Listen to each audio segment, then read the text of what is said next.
again, Greg. I want to be in the movies. As kids, Adam and Corey were a little milder. Greg, she had so much energy and a zest for life. There you go. I was like, oh, okay, wow, this one's different. My wife said, okay, it's time to tell you something. Gregory's doing makeup tutorials online. My camera became my therapist, and YouTube became my diary where I would post everything. If your parents don't get you, if your friends think you're weird, I love you, and I want you to be exactly who you want you to be. Coming out as gay made my presence online soar. Take me away in cuffs. I'm so sorry I used the wrong gender bathroom. You would think that I was very confident with who I was, but I wasn't happy. When my mom found out that she had cancer, she just kept saying, I feel like I might die, but I don't want to. And I decided right then and there, life is too short. I have been on hormones now for a year. I seriously have never, ever in my life felt closer to my dad. My name has officially been changed. Yeah! Gigi is transgender. It's still my heart, it's still my body, it's still my mind. I was denied entry because I am transgender. It was really bad. It's not my fight, it's all of our fight. I was judged. I was scared, but I was happy. I was the real me. Having Gigi happy is way more important than me having old Greg.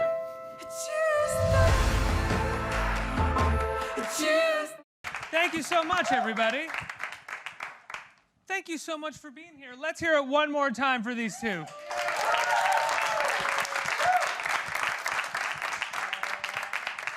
Gigi Gorgeous, who is a pioneer, and Barbara Kopple, who as well is a pioneer for documentary film. We have two pioneers on stage here. I'm honored to have you. Thank you for being here. Well, thank you for having us. Barbara, you're one of the best that we have, so I imagine choosing stories is something that you take a fair amount of time with. What was it about Gigi's story, and how did it come to you? Well, I just thought that Gigi was so courageous.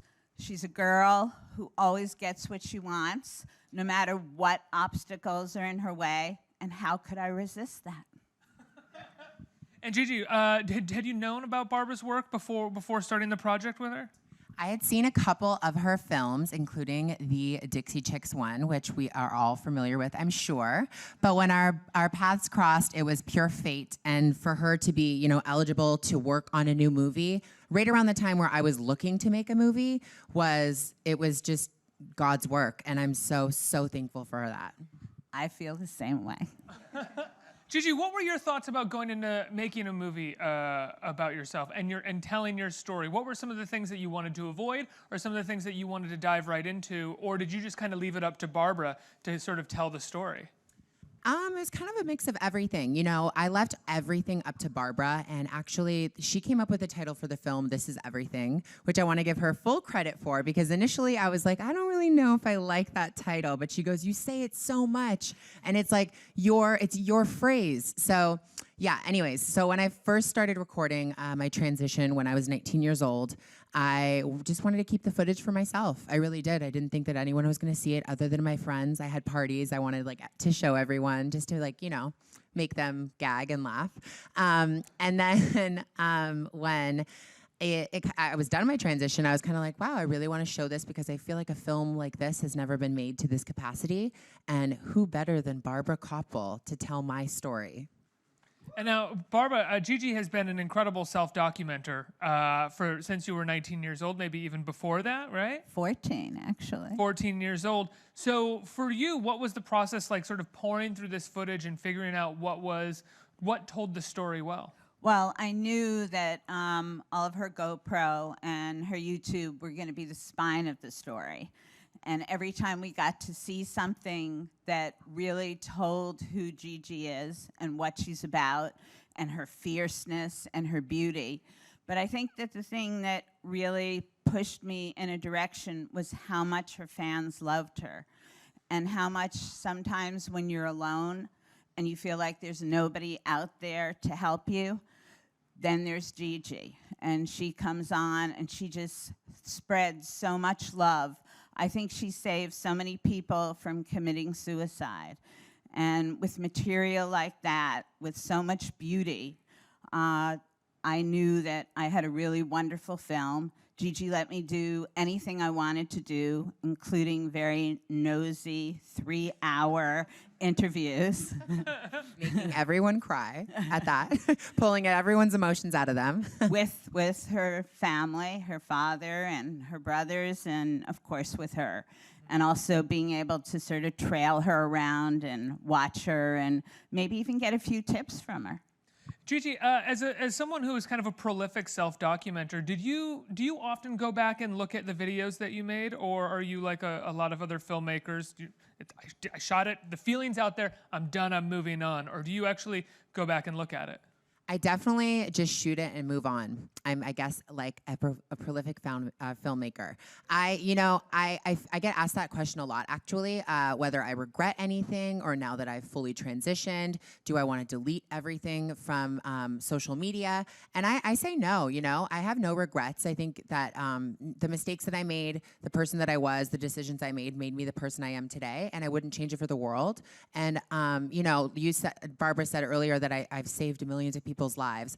And I just like everyone out there watching to know that my subscribers have saved my life many times, getting up in the morning, feeling super down about myself and, not on the top of my confidence where a lot of people might think I am all the time.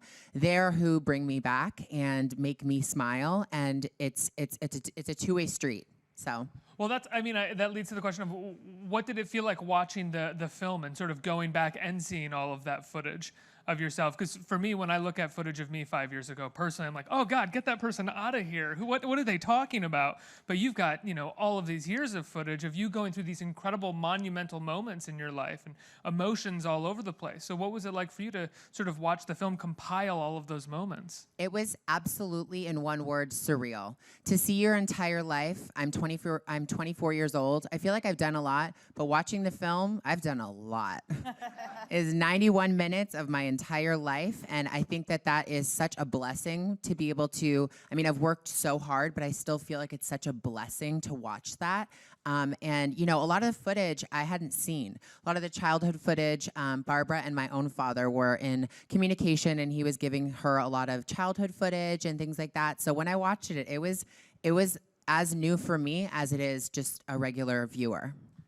And I think also seeing a film that's totally seamless from the time that you're born up until you're 24 years old. And she also, without realizing, narrated everything through the interview that I did. So I think it was seen in somewhat of a little different perspective than, okay, I'm gonna do a YouTube and this is how I do this. It just all blended together to make something that really, I feel, says who she is. Did you feel like it gave you a different perspective? It did. It took me, well, the first time I watched it, I was in pure shock, as I'm sure a lot of you guys would be about your own life, just be like, whoa, well, this is how I acted. It really did put into perspective that I haven't changed at all since a child. I still made the same smile. I still made the same jokes. And, the second time I watched it around, though, definitely I was a lot more focused, I would say, and I just think it was so beautifully done, and I'm so excited for people to watch it. I'm like, I want it to come out right now, although it does come out tomorrow on YouTube Red. February 8th, I want it to come out today.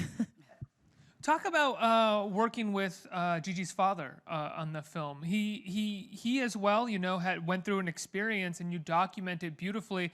And there are moments in the film where I was watching him with you, and it's like, what a beautiful person. Just sort of like the way that he very quickly adapted to this. And you even say at the beginning, a conservative man who, by the midway point in the movie is with you and sort of taking care of you and not asking any questions and just going along with it.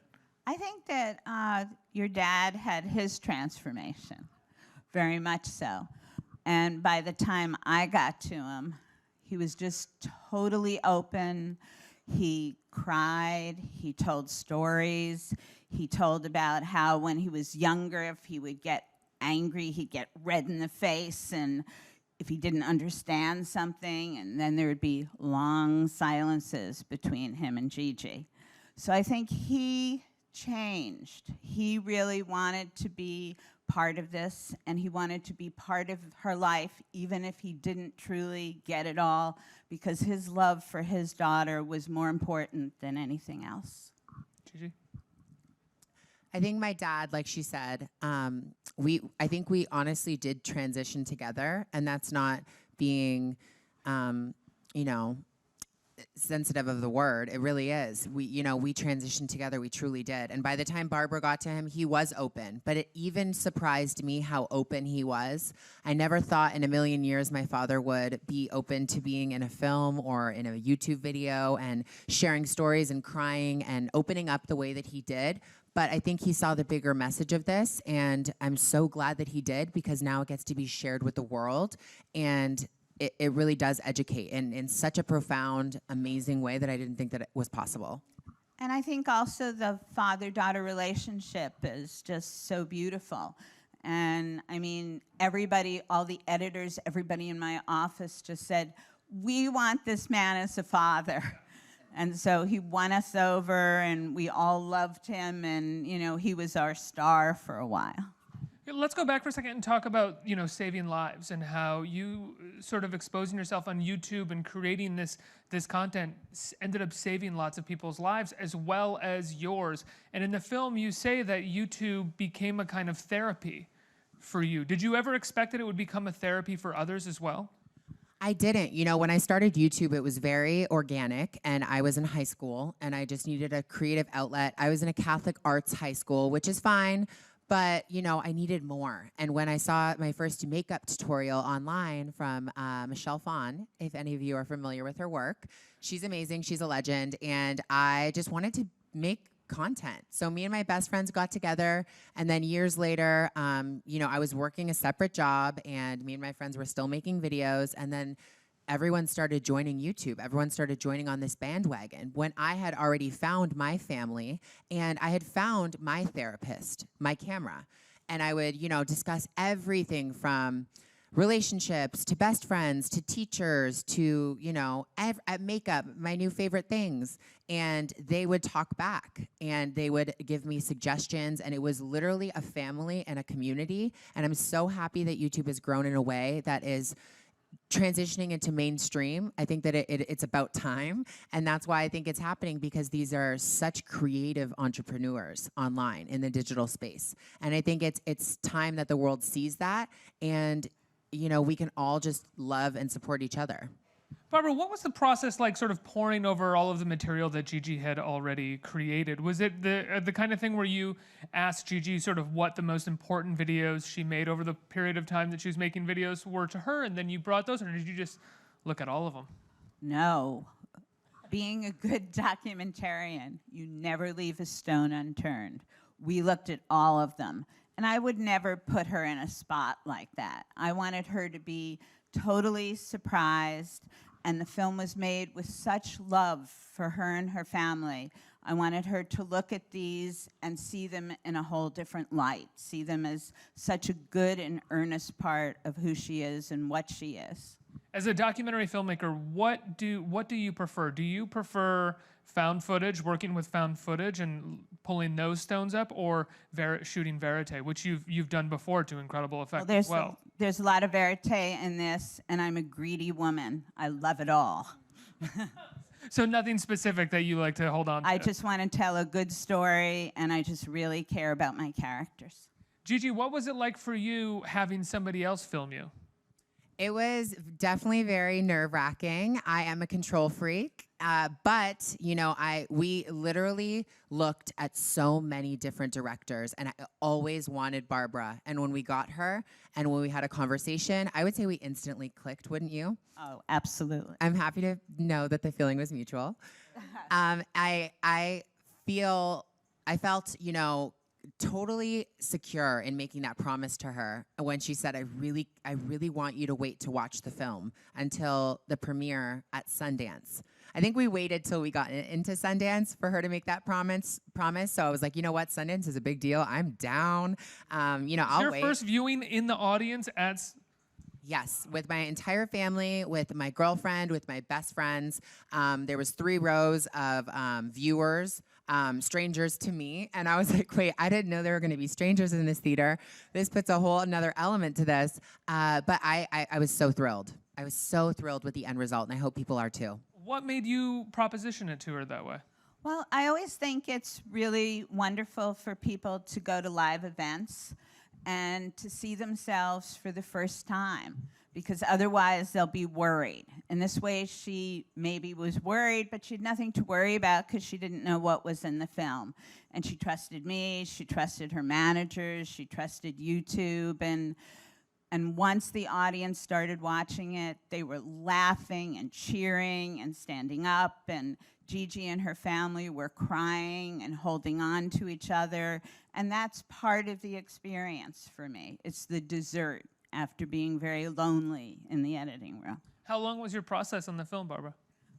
Over a year. Wow. I have a question. You're working with YouTube on this film. You've been making documentaries for a while, and in different, I think, through different mediums, or being released through different distributors via either theatrical experiences, or sometimes PBS, or on television, or theatrical experiences again, and now in YouTube. Does your process change at all, or is there anything different per sort of distributor or release model?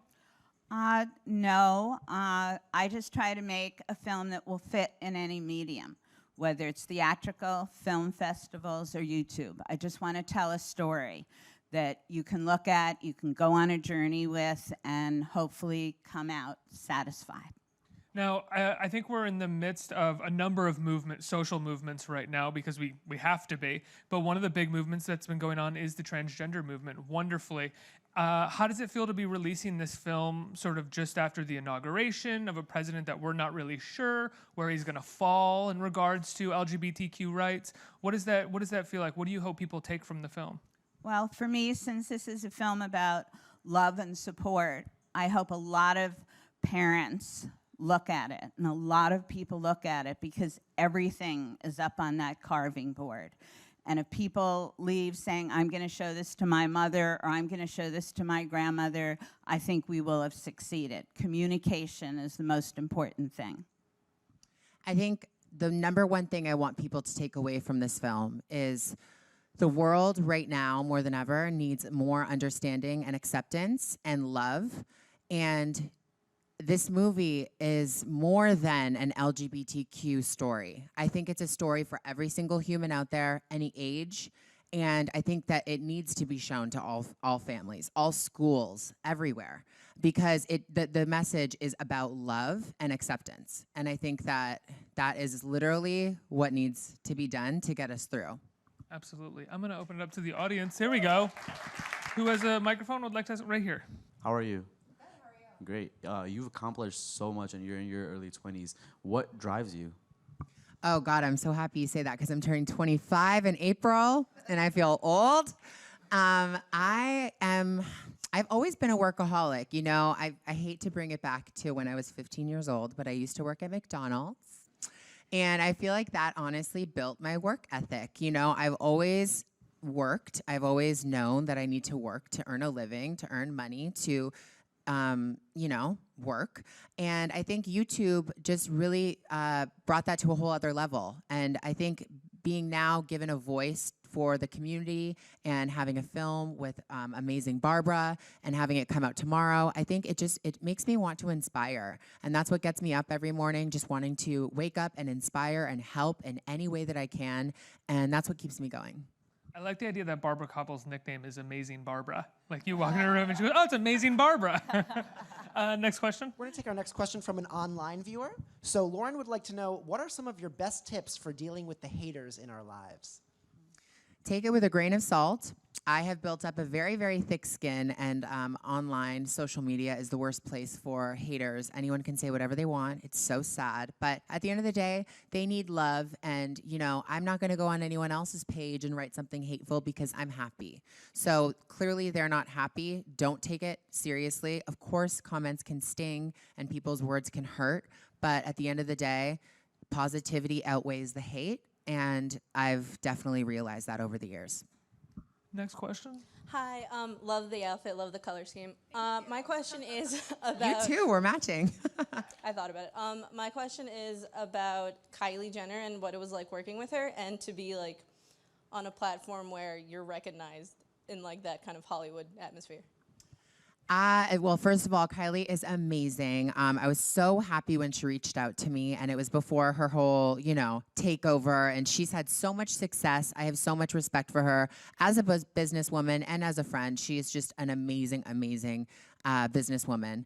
And, as far as the Hollywood scene goes, I think everyone thinks that it's a lot more glamorous than it really is. You have to work very, very hard regardless of what city you're in, and I think that that's very important to know. Gigi Gorgeous, people can see it tomorrow, right? How can people see it? YouTube Red exclusively tomorrow, February 8th. Congratulations. Oh, Barbara, go ahead. And it's also showing at the IFC Theater and at the Lemley Music Box in LA for another couple of days. So catch it both ways. Thanks so much for being here, you guys. Gigi Gorgeous, check it out tomorrow. Thank you so much.